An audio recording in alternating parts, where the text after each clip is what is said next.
नमस्कार साथियों, आप सभी का स्वागत है द ज्ञान टॉप यूट्यूब चैनल पर।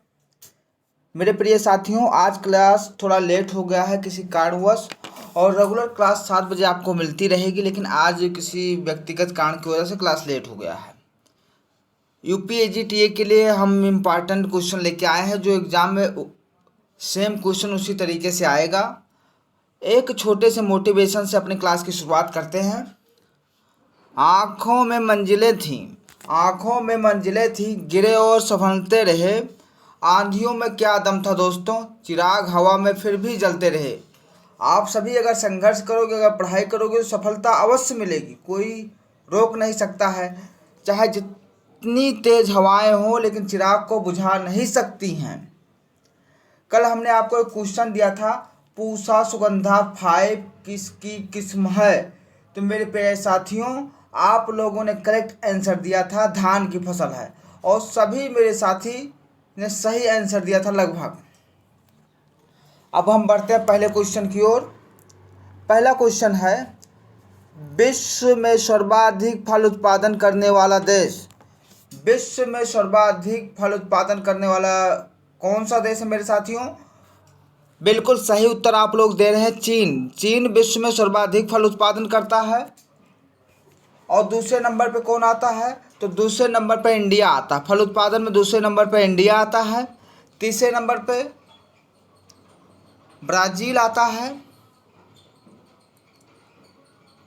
और चौथे नंबर पे अमेरिका आता है। इतना आपको समझ में आ गया होगा। चीन को फर्स्ट पे आता है, इंडिया सेकंड पे आता है, ब्राज़ील थर्ड पे आता हो, अमेरिका फोर्थ स्थान पे आता है। ये हम फल उत्पादन की बात कर रहे हैं। एग्जाम में कभी कभी पूछ भी लेता है कि विश्व में दूसरे स्थान पे कौन सा देश है फल उत्पादन में, तो आप भारत लगाएंगे। पहला पूछेगा तो चीन लगाएंगे, तीसरा पूछेगा तो ब्राज़ील लगाएंगे, अगर चौथा पूछता है तो अमेरिका लगाएंगे आप। क्वेश्चन नंबर 2 है आपके बीच में, विश्व में सर्वाधिक सब्जी उत्पादन करने वाला देश, यानी वह कौन सा देश है पूरे विश्व में जो सबसे ज़्यादा सब्जी उत्पादन करता है मेरे साथियों? तो बिल्कुल चीन सबसे ज़्यादा सब्जी उत्पादन करने वाला देश है। चीन सबसे ज़्यादा सब्जी उत्पादन करता है। चीन सबसे ज़्यादा सब्जी उत्पादन करता है। दूसरे नंबर पर इंडिया आता है, और तीसरे नंबर पर संयुक्त राज्य अमेरिका आता है। सब्जी उत्पादन की मैं बात कर रहा हूँ। दूसरे नंबर पर इंडिया और तीसरे नंबर पर संयुक्त राज्य अमेरिका आता है। मेरे साथियों, लिंक को जल्दी जल्दी शेयर कर दीजिए।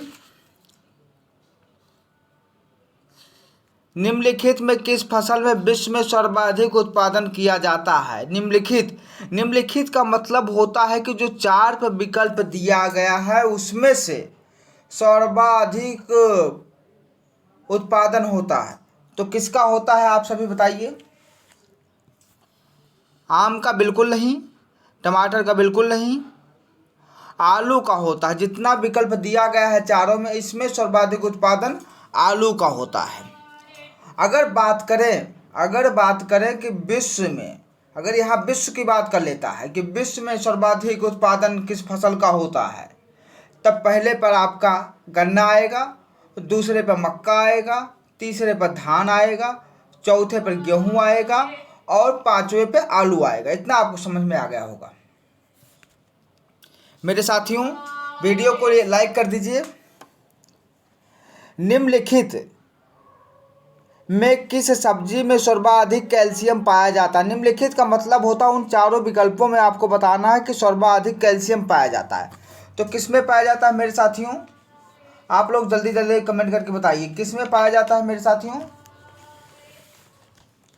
बिल्कुल, जो विकल्प दिया हुआ है अगर उसमें से देखा जाए तो मेथी में सर्वाधिक कैल्शियम पाया जाता है। मेथी में सर्वाधिक कैल्शियम पाया जाता है।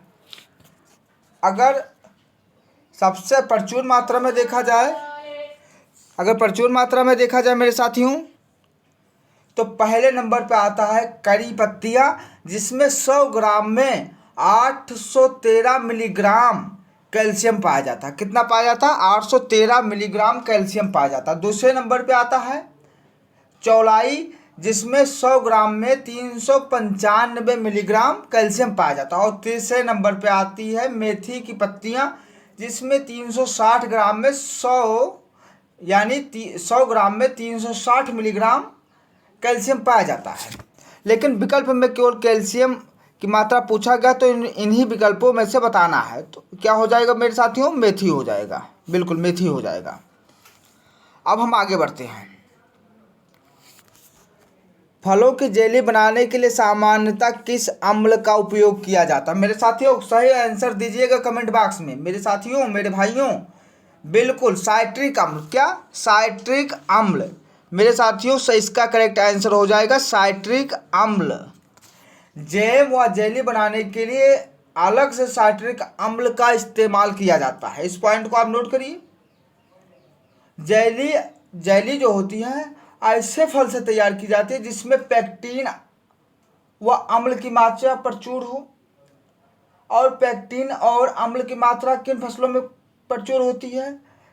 कच्चा सेब होता है, अमरूद होता है, करौंदा होता है, बैल होता है, बेल। ये बेल इस तरीके, नहीं तो आप दूसरा समझ लो। तो इसमें पेक्टिन और अम्ल की मात्रा प्रचुर मात्रा में होती है। तो किस अम्ल का प्रयोग किया जाता है? साइट्रिक अम्ल का प्रयोग किया जाता है मेरे साथियों। अब क्वेश्चन नंबर 6 आता है आप सभी के बीच में। बड़ा जबरदस्त क्वेश्चन है। क्वेश्चन नंबर 6, आंवला की कौन सी किस्म पेठा बनाने के लिए उपयुक्त है?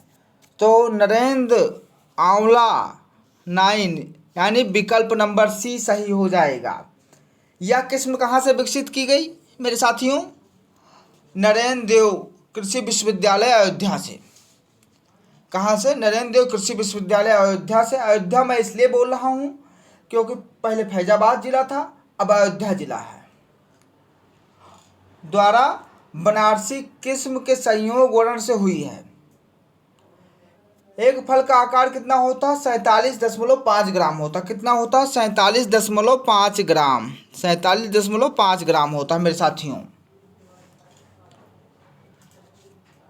अब क्वेश्चन नंबर 7 की ओर आगे बढ़ते हैं।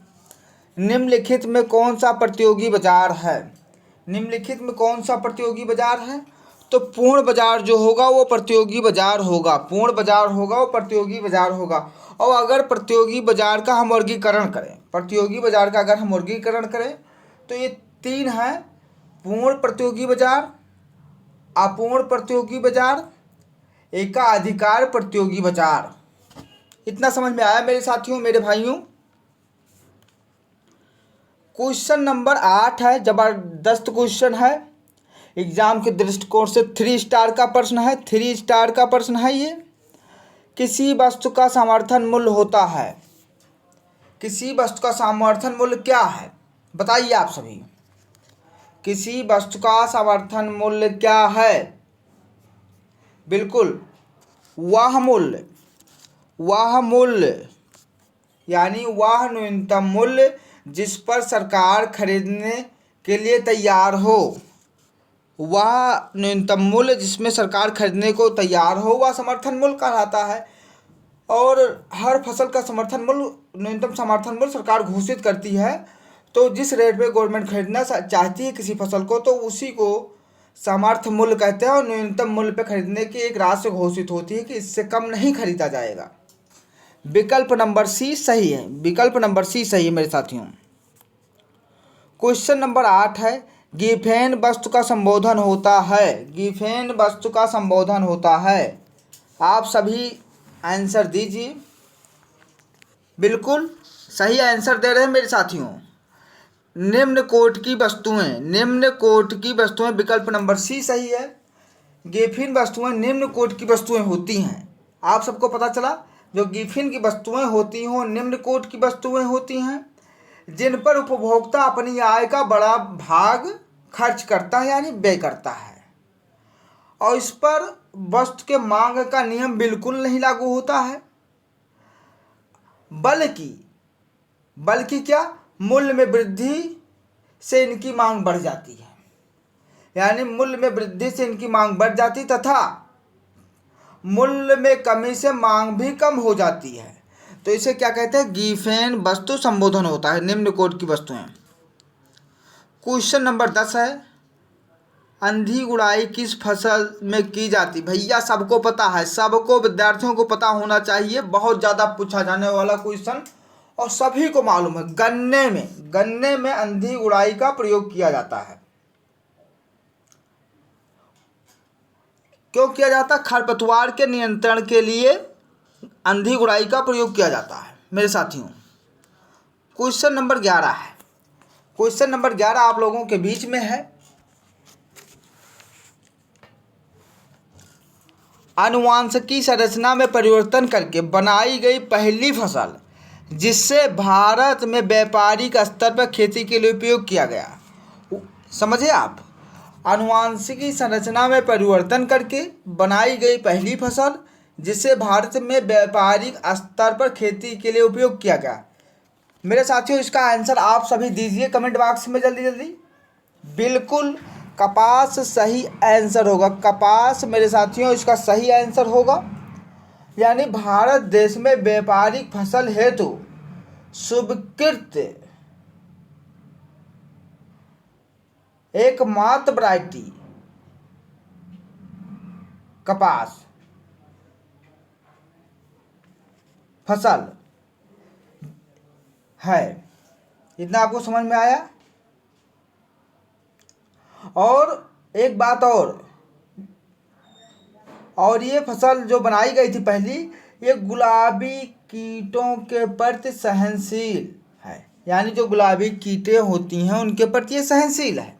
इतना समझ में आया? और ये बीटी कपास है, बीटी कपास है। मेरे साथियों 12 नंबर का क्वेश्चन है।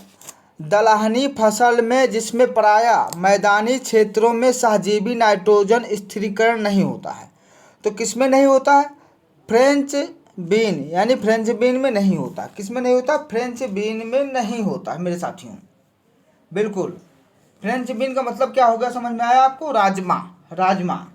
यानी जो दलहनी फसलों में जड़ों में ग्रंथियां पाई जाती हैं जिसमें राइजोबियम नामक सूक्ष्मजीव रहता है जो वातावरण से नाइट्रोजन स्थिरीकरण करता है, लेकिन किस फसल में नहीं करता? राजमा में नहीं करता है। राजमा में बिल्कुल नहीं करता है। यानी विकल्प नंबर सी सही होगा। क्वेश्चन नंबर 13, पौधों में नाइट्रोजन की कमी लक्षण सर्वप्रथम दिखाई देते हैं। भैया जब पौधे में नाइट्रोजन की कमी होगी तो सबसे पहले लक्षण कहाँ दिखाई देंगे? आप सभी बताइए। निचली पत्तियों पे ये लक्षण दिखाई देते हैं। निचली पत्तियों पे ये लक्षण दिखाई देते हैं। बिल्कुल आपको इतना समझ में आ गया होगा। ये लक्षण निचली पत्तियों पे दिखाई देती हैं। और किस तत्व की कमी के कारण दिखाई देती हैं?